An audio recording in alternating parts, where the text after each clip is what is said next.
What are the voices about? It's another voice, the evil side. There's one half that's the good and then the bad. So can we talk about two Chris's? The tale of two Chris's? Okay. Did I know I was going to do that before I got on top of it? There was already something in my mind that was implanted that I was going to do it, and I woke up that morning and it was going to happen, and I had no control of it. 1 year ago, I uploaded my first video to spread awareness about linguistics. Since then, this channel has come a long way. I thank each and every one of you for being with me on this journey. It's because of you that this channel exists. What you're about to see is a slightly revised version of a video that I consider one of the best I've made. I hope you enjoy it, and again, thanks for your support.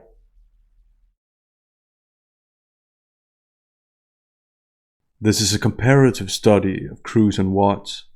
Cruz and Watts have similar deceptive speech patterns. First, I'll analyze Cruz's video with 4 specific points in mind. Then I'll compare these points to Watts' statements. I'll be using essay. Essay has a particular interest in unreliable language, words and clauses that indicate deception. If it's your first visit to this channel, welcome on board. If you've been here before, welcome back. Let's go for it. Let me do this. You want cold water? I don't know. You don't know if you want cold water? It was hot out there. I know I'm going to get a cold water, so if I come back with a cold water, I don't deserve it. whether you deserve it or not, do you want a cold water? Thank you. Well, thank you. I'm going to bring in 2. All right, I'll be right back.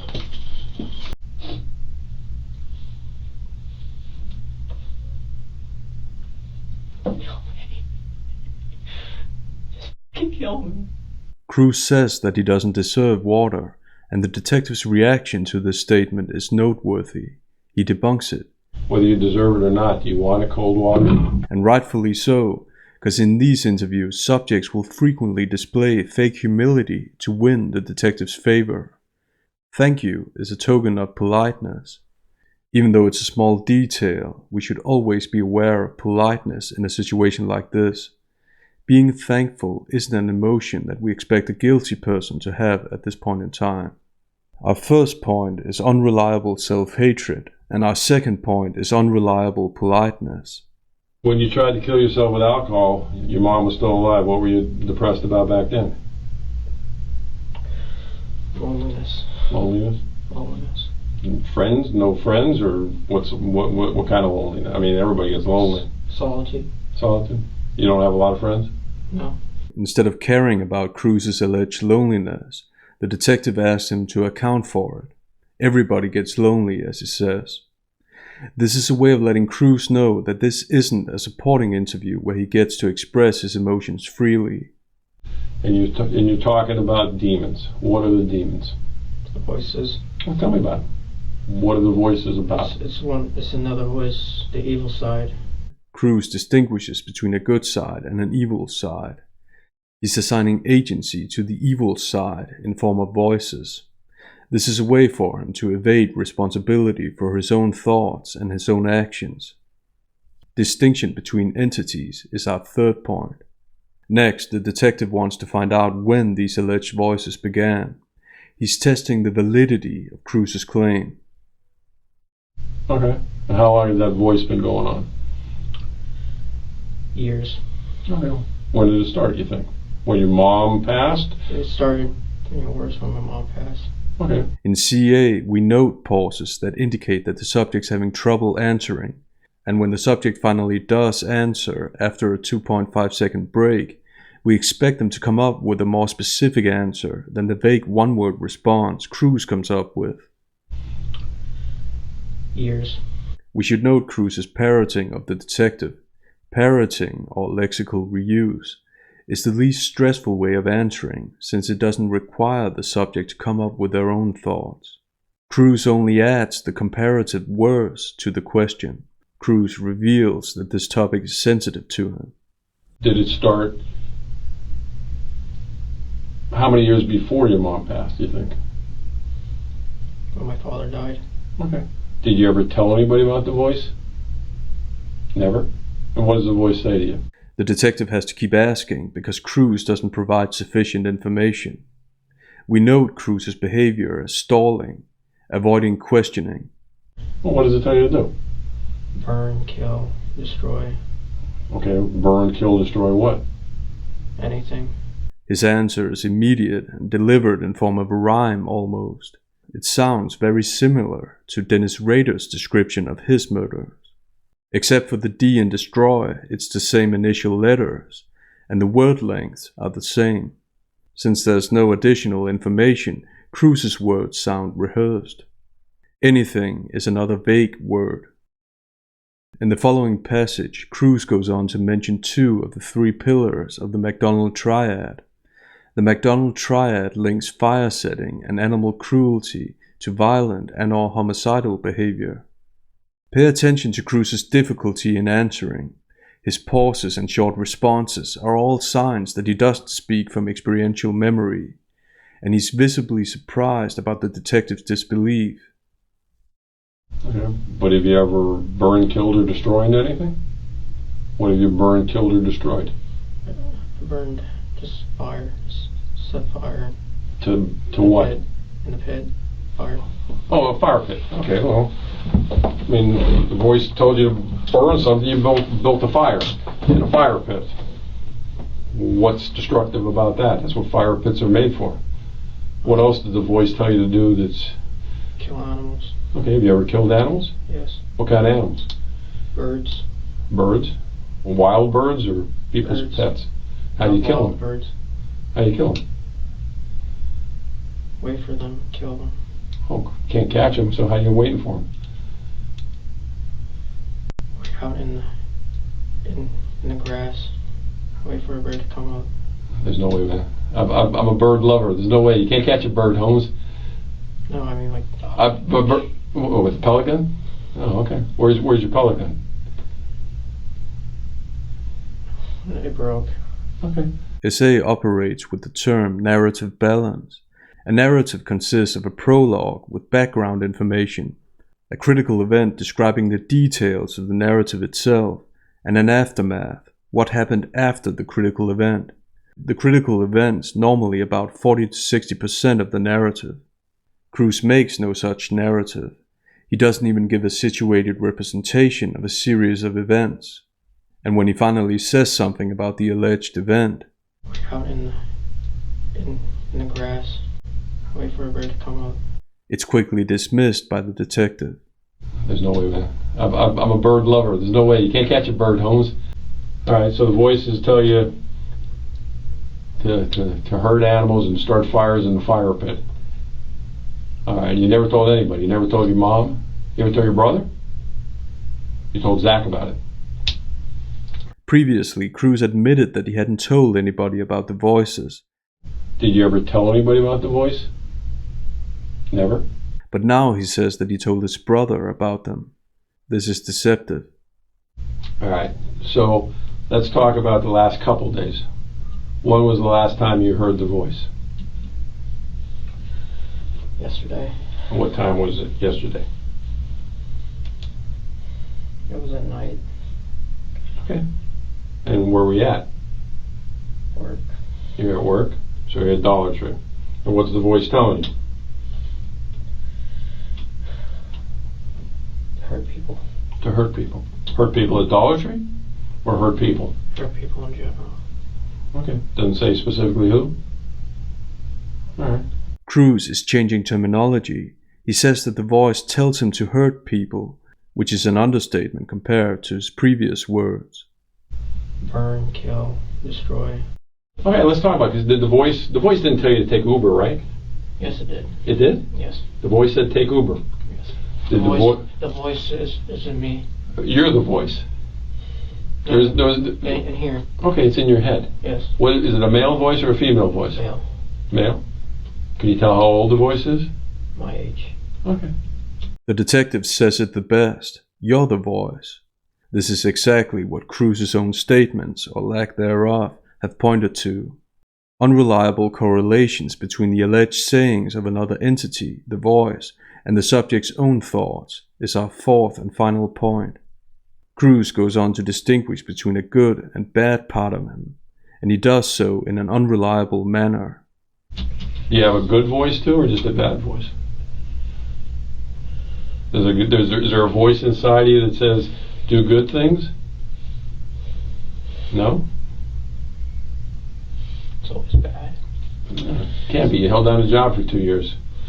If you were doing things bad, you wouldn't be able to hold the job down for 2 years, right? Okay. I mean, look. It's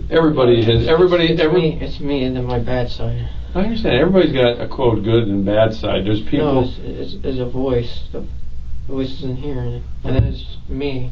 It's just regular me. Just trying to be a good person. Okay.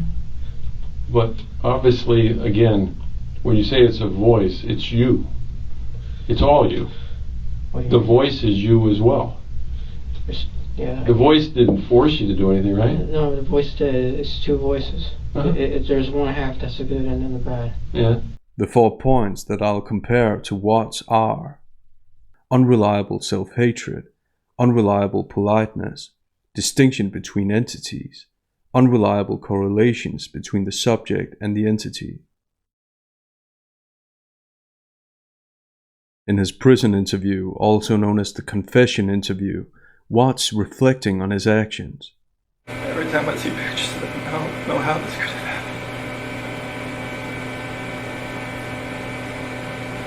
happened. Being a dad was the best part of my life. I took it all away. Linguistically, he detaches himself from his actions. He doesn't say how he could have done this, but how this could have happened. And his own perspective is the dominant one, what the best part of his life was. So when he says I took it all away, he refers back to himself. He refers back to the best part of his life. He blames himself for what he's lost, even though his wife and children suffered a much greater loss, the loss of their lives. Next, he says he thought about ending his own life. So, I think I saw on the video that you put a gas can or something in the back of your truck. Mm-hmm. Is that right? Did you have different plans when you put that in there? I don't know what was going through my head. I felt like maybe I could just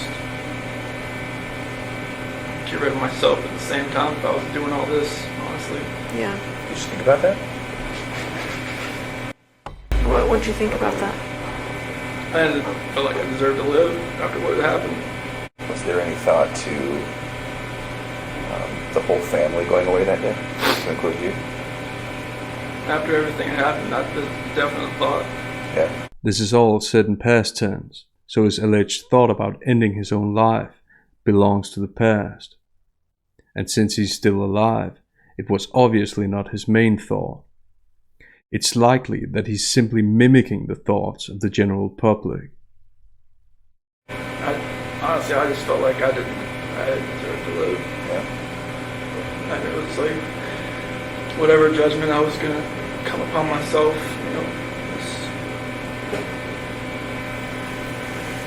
I just didn't deserve to be on this earth anymore. Mm-hmm. What happened? He prefaces this statement with the overly convincing honestly, and then he uses just twice, indicating the presence of another thought. As a dependent adverb, just is used to compare two different thoughts. Furthermore, what happened is non-committal and distancing language. He doesn't say what I did or something similar. All in all, this doesn't sound like a strong self-judgment, or a self-judgment at all. So what made you not do that, do you think?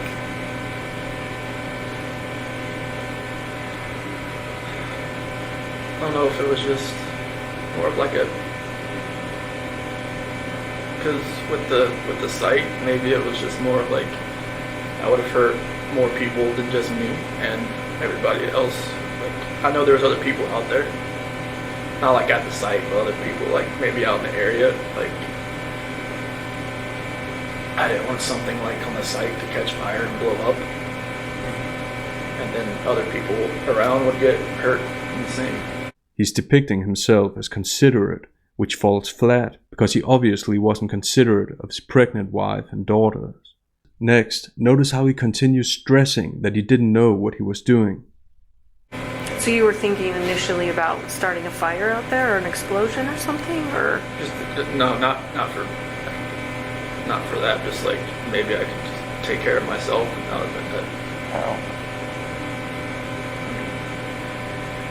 Gasoline, that's the only thing you do. I mean, I don't have a gun, I don't have anything like that. It's not like you just commit that way. But it's So just just like, to blow yourself up? I mean, it was just, I wasn't thinking. Yeah. I don't, Yeah. I don't have weapons. I've never hunted before in my life. I don't know nothing was right that morning. Yeah. I remember you kept telling me that. You kept saying, I didn't know what I was doing, Tammy. I didn't know. Like, Yeah, when you asked me I about the remember- sheet, like, what were you doing? Like, I don't know what I was doing. Yeah. If he was this bewildered, it's unlikely that he thought of the safety of other people in the area. As a result, we can't trust that he didn't feel like he deserved to live. He also makes unreliable, overcompensating statements like this one. Like when that prosecutor said about a bitter tongue, like repeatedly, I just wanted to just bang my head up against the wall. SA is suspicious of politeness in stressful situations. Polite behavior contradicts the emotions that the subjects are expected to have in these situations. I want to remind you that tonight is voluntary, okay? I can't keep you in here. I won't keep you in here. If you want to get right up and walk out of here, you can do that, okay? All right. Do you want to keep talking with me? I mean, I can. Okay. I mean, if that's what you want, I can keep talking. Okay. If that's what you like is an unexpected statement. Watt's wife and children were still just missing at this point. In general, innocent people aren't polite when faced with suspicion. They show anger and resistance. Also, this politeness contradicts his initial response. The agent asked a simple yes-no question, but Watt's answer is not simple, it's complex. There's no minimal response, which is what we call yes, no, and so on. Instead, there's a turn initial delay before he says, I mean I can. I mean is a hedge that's part of the subgroup of evasive hedges, when the subject seeks to avoid the question. Thus, he himself points to his polite statement as being unreliable. This is why SA asserts that people are wired to tell the truth, the whole truth, even when they don't want to. A few other examples of unreliable politeness include: I'm sure you don't mind if we take a break for the night. I'm sure that you are feeling some of the pressure from me. Okay? You're doing your job. I wouldn't be doing my job if I didn't grill you a little bit, right? I seen you telling two different guys. Like, honestly, like I seen like where you're smiling, and I seen where it's different. Yeah. I can, yeah. Okay. You're doing your job though. Like I can't fault you for anything you've asked. So why didn't you call 911? I didn't think anything was wrong. I think you knew what was wrong. I did not know what was wrong, sir. I promise you that. Snan took him to a friend's house. Why wouldn't they go to daycare? I am not sure. Honestly, sir, I am not sure.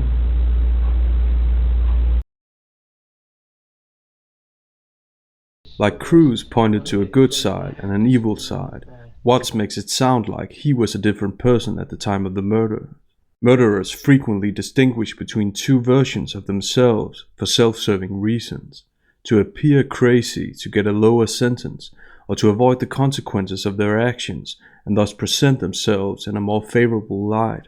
In criminal psychology, it's understood that psychopaths often assign blame to another entity, either outside or inside of them. Besides deception, this points to a prominent sense of self-worth, that they're somehow special. In the following, Watts describes his crime against his wife. When I was straddling her, it was kind of like around her waist type deal. Why did you get on her like that? I just, when we got on the bed, that's just when I got on.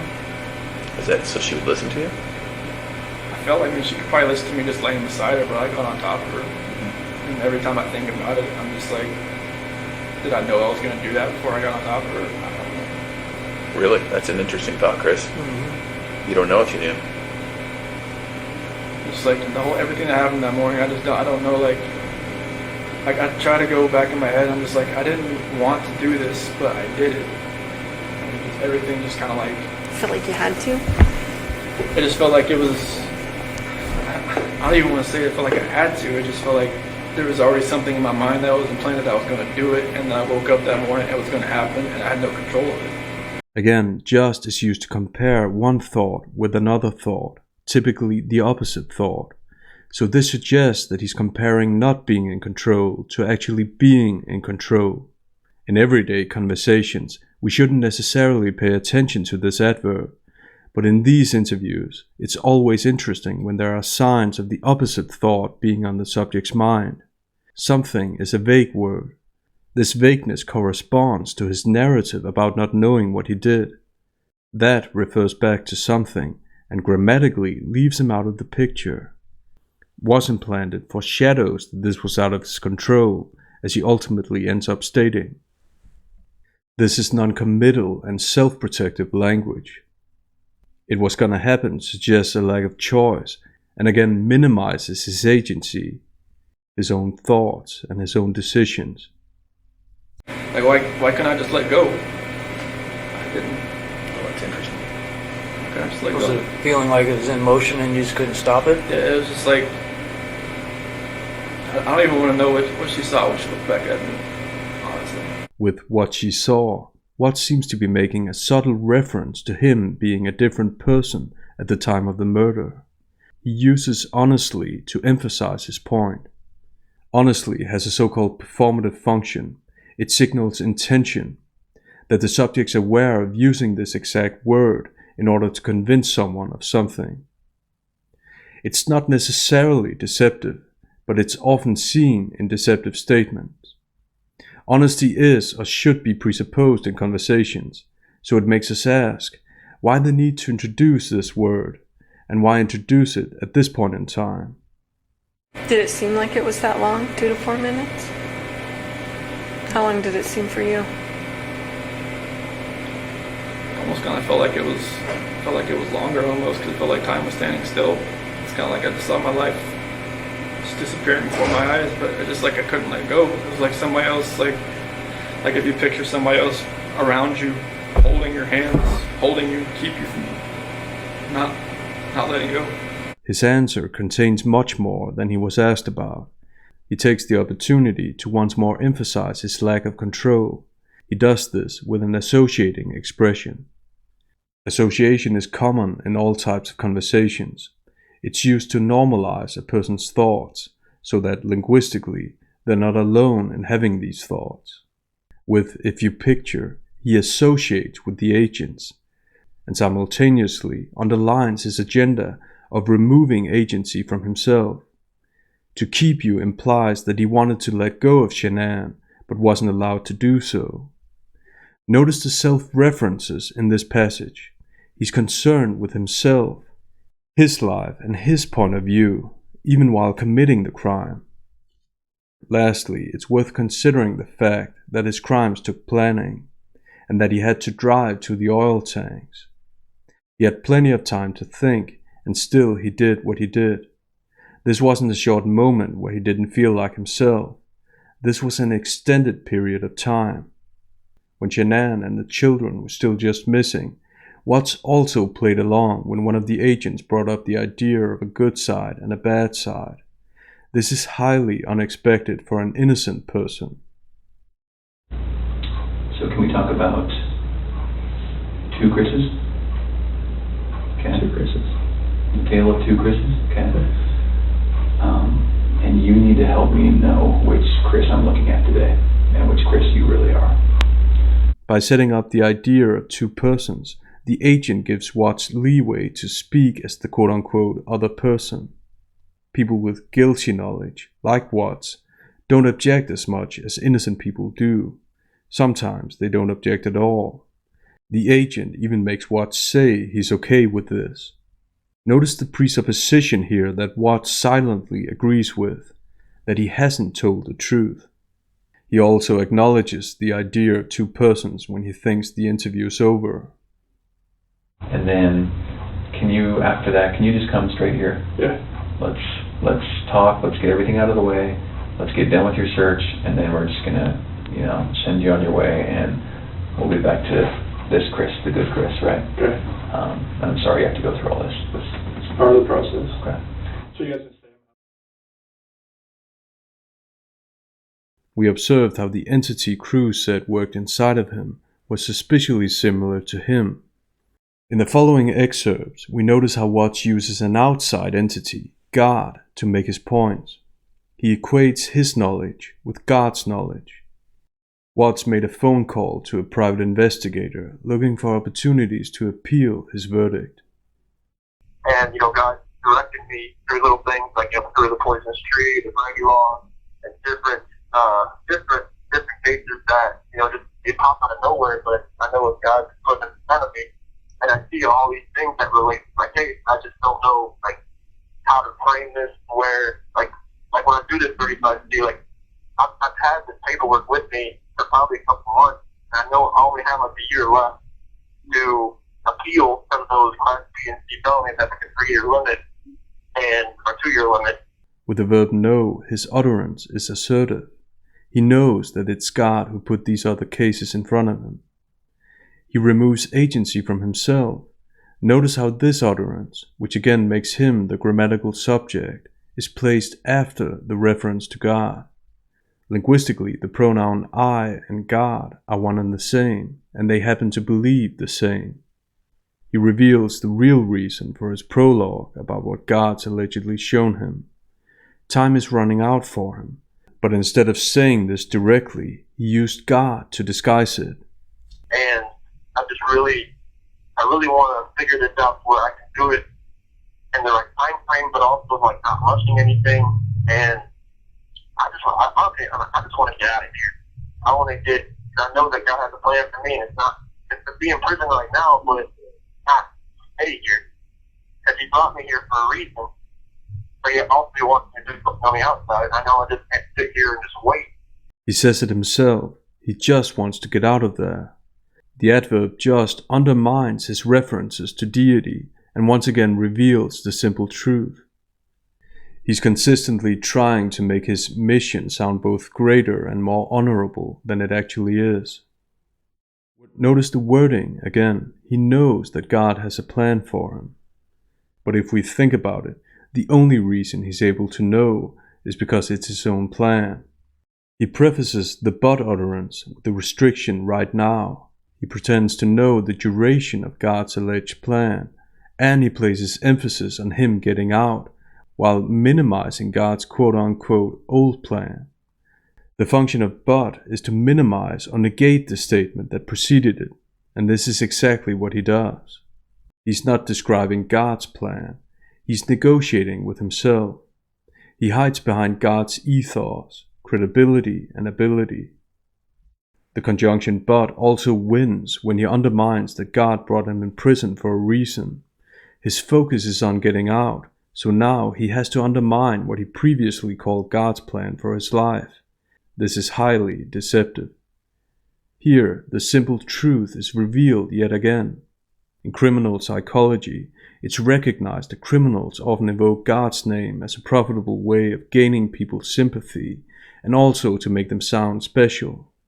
Just like Cruz failed at sounding special by bringing up voices as he called his own thoughts.